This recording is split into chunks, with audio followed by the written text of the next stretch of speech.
Bonjour à toutes et tous. C'est un nouvel épisode d'Espace Politique, le vlog, que je vais vous présenter aujourd'hui. Ça fait un certain temps que je ne l'ai pas fait parce que c'était difficile de caler ne serait-ce qu'une heure, vu le calendrier très chargé que nous avons subi ces dernières semaines. Là, j'en profite pour vous présenter un certain nombre d'actualités au niveau national et puis j'évoquerai mes actions, mes premières propositions de loi et ce que j'ai vu récemment en circonscription à l'occasion de mon cirque autour que j'ai officiellement lancé la semaine dernière. Ça commence maintenant.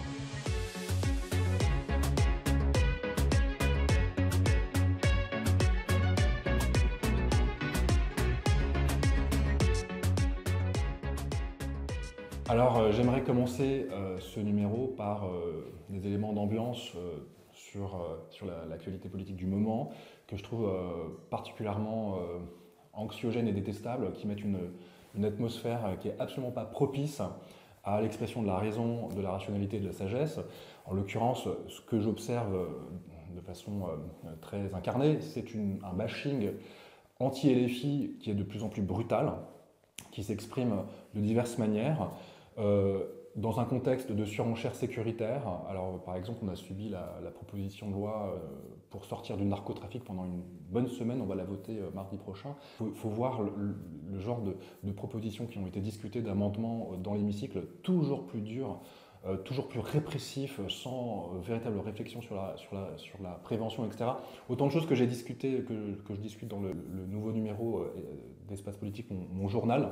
Si ça vous intéresse, lisez le numéro. Ça, c'est l'ambiance du point de vue gouvernemental qui participe de la surenchère vers l'extrême droite. Et au même moment, donc, on a cette crispation, cette polarisation contre la France insoumise, donc le mouvement auquel je contribue avec énergie et conviction.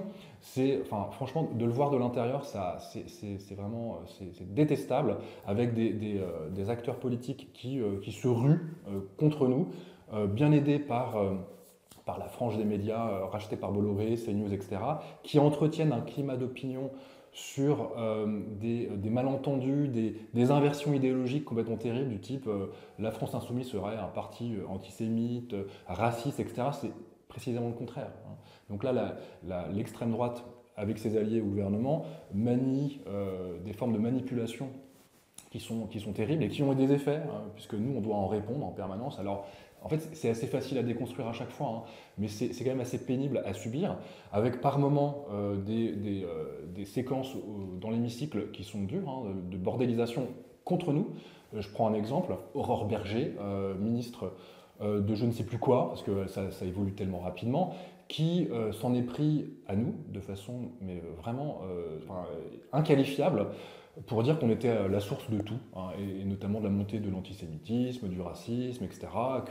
Que clairement, la conséquence logique, si on l'écoute, c'est de nous interdire, de nous dissoudre. Enfin, c'est quand même l'ambiance antidémocratique du moment, avec un bashing qui fait plaisir au RN, qui en même temps surfe sur cette construction idéologique qui est entretenue par des gens comme Aurore Berger. La même Aurore Berger, et là c'est quand même croquignolesque, si je puis dire, qui est complètement opportuniste, cynique, qui multiplie les anathèmes, qui en plus a menti devant la représentation nationale lors d'auditions où elle a prêté serment. Cette même Aurore Berger, qui récemment, et ça étrangement ça n'a pas fait les grands titres, qui a lancé une campagne visant à lutter contre l'antisémitisme avec la DILCRA qui est sous son autorité, qui a été retirée très rapidement parce qu'elle était franchement calamiteuse, des affiches qui devaient être placardées un peu partout, avec marqué en gros sale juif, pour interroger ces formes d'accusation et d'insultes racistes, mais là en l'occurrence c'était sale juif, quoi. Ça a suscité un petit scandale, mais franchement, rien en comparaison de ce que nous, on a subi sur la base d'un visuel qui était certes sans doute perfectible, qui a été retiré rapidement, erreur, etc. Mais les antiracistes, c'est nous. On l'a montré par ailleurs lors d'une manifestation le 22 à Paris, où il y avait beaucoup de monde. Moi, j'y étais aux premières loges. Franchement, c'était festif, c'était combatif, c'était métissé, multiculturel, dans une ambiance d'harmonie et d'exigence de la justice, pour toutes et tous. Donc ça, c'est plutôt ce que nous on vit, et à côté, vous avez cet écran de fumée, cette hystérisation qui est extrêmement préjudiciable à une vie en bonne intelligence les uns avec les autres, harmonieuse. Donc nous, on maintient la nécessité de nous réunir, d'unifier le peuple contre ces diviseurs. Et comment on le fait? En ce moment, par exemple, il y a une campagne qui a été lancée par le groupe La France Insoumise, d'exiger un débat sur la nécessité de changer de régime, de passer à la 6ème République. Ça, pour nous, c'est une des clés pour sortir de l'ornière de ce marasme, parce qu'on voit bien qu'il y a un épuisement de la 5ème République, et ça produit en fait des Retailleau, des Darmanin qui surfent sur les vagues de l'extrême droite. Nous, on exige ce débat. Il y a une pétition qui a été lancée, qui est de plus en plus signée. Lorsqu'elle atteindra 100 000 signatures, elle sera mise en avant sur le site de l'Assemblée. Si elle est mise à l'ordre du jour du bureau de l'Assemblée nationale, elle suscitera un débat dans l'hémicycle. C'est important à un moment donné de poser les termes du débat, et en l'occurrence, la nécessité d'en finir avec la 5e qui tue tout effort pour démocratiser enfin la vie de la cité. Ça, c'est des éléments d'ambiance au niveau national. Nous, la réponse que nous on offre, c'est celle de maintenir le cap qui est celui de l'exigence de la révolution citoyenne dans les urnes et de la puissance collective face à tout ce qui divise, tout ce qui casse les solidarités. Et contre vents et marées, nous, clairement, l'objectif, c'est de maintenir le cap.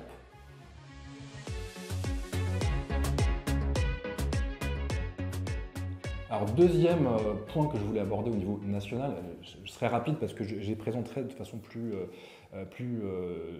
approfondie dès lors qu'elles seront présentées à l'ordre du jour, j'espère, par le bureau de l'Assemblée nationale. Première loi que j'ai déposée, j'en suis très content, c'est une loi qui vise à préserver l'environnement nocturne. Vous savez que c'est quelque chose qui me tient vraiment à cœur.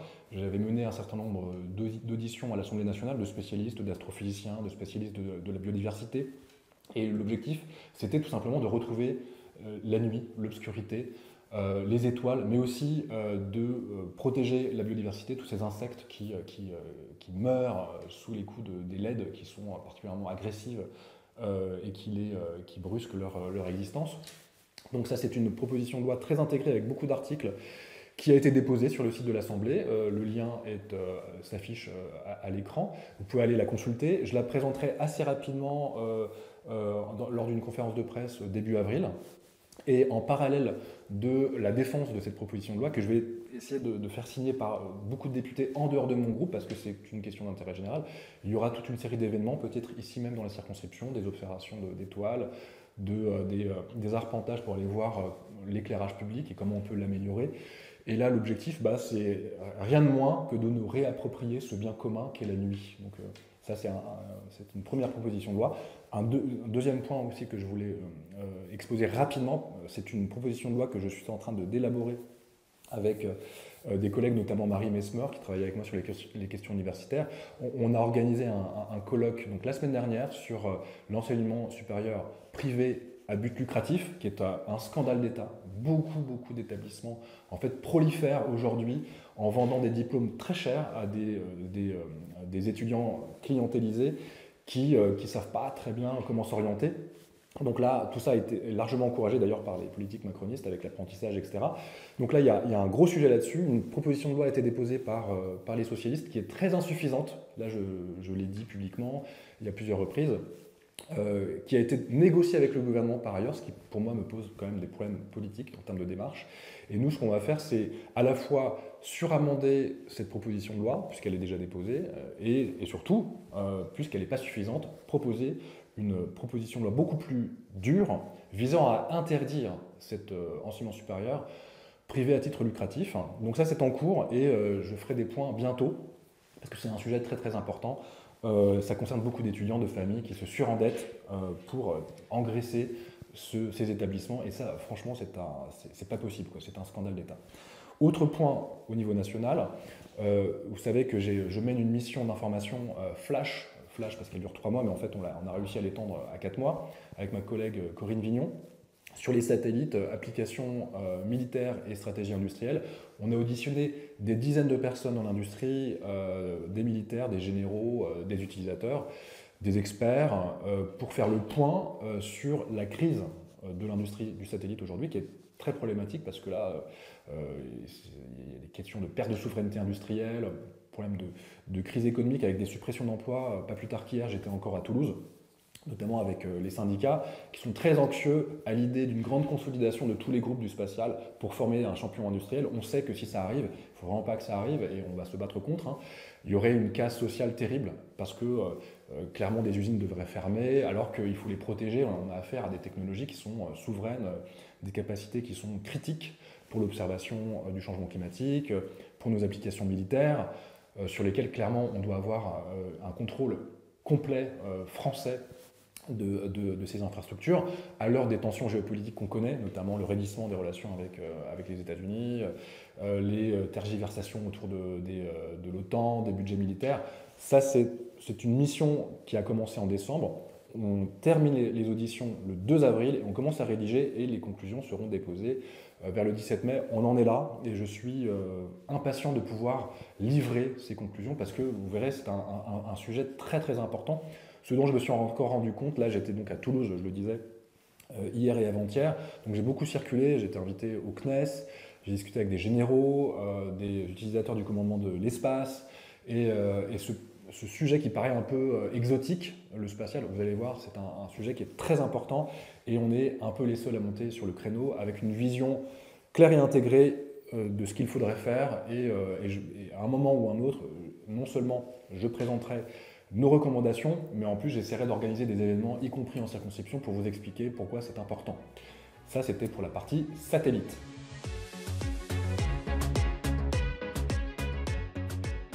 Alors, dernier point maintenant, le cirque autour. Je suis extrêmement content de pouvoir circuler un peu partout dans la circonscription. Alors, ça fait maintenant 2 vendredis. Moi, c'est plutôt le vendredi que je suis en circonscription. Le reste du temps, je suis plutôt dans la bulle du Palais Bourbon, à la rencontre des maires, des élus de terrain, des organisations, des associations qui militent pour diverses causes, pour essayer de faire remonter les problèmes du quotidien, les préoccupations, et aussi parfois décrisper des malentendus, parce qu'il se trouve, et c'est pas un scoop, hein, je suis, vous le savez, le député de gauche, mais dans une circonscription qui est plutôt à droite, figurez-vous que souvent on a des gros terrains d'entente sur des sujets d'intérêt général, et je l'ai vérifié avec des maires qui sont plutôt d'hiver droite ou à droite, ce qui est quand même pas anecdotique, hein, il y a des moments où on arrive quand même à se parler, et sur quoi on arrive à se parler, que ce soit à Voisenon, à Chailly-en-Bière ou à Arbonne-la-Forêt où j'étais la semaine dernière,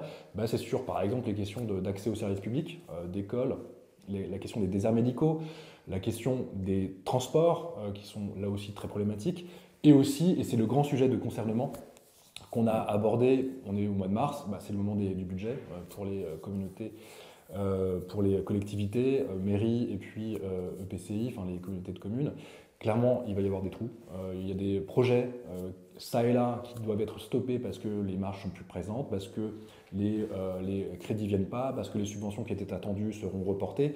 Donc là, ça pose des grosses questions pour les maires qui s'interrogent. Moi, à chaque fois, avec les compétences qui sont les miennes de député, je vais faire un travail d'alerte, de jonction avec la préfecture et quand il le faut, d'alerte à l'adresse des ministères compétents pour dire à quel point par moment, franchement, il faut mettre le paquet sur certains services publics parce qu'ils sont fondamentaux dans le fonctionnement de ces communes.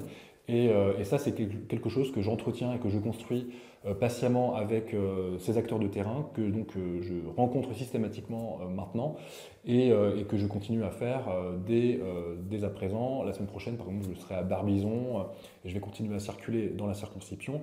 Pringy aussi, c'est prévu. Enfin, j'ai prévu aussi d'aller à Saint-Fargeau-Ponthierry. Donc, continuer à naviguer et d'être cet élu de la nation, de la circonscription, mais aussi voilà, à l'écoute des préoccupations de toutes et tous. Ça, c'était pour les actualités locales.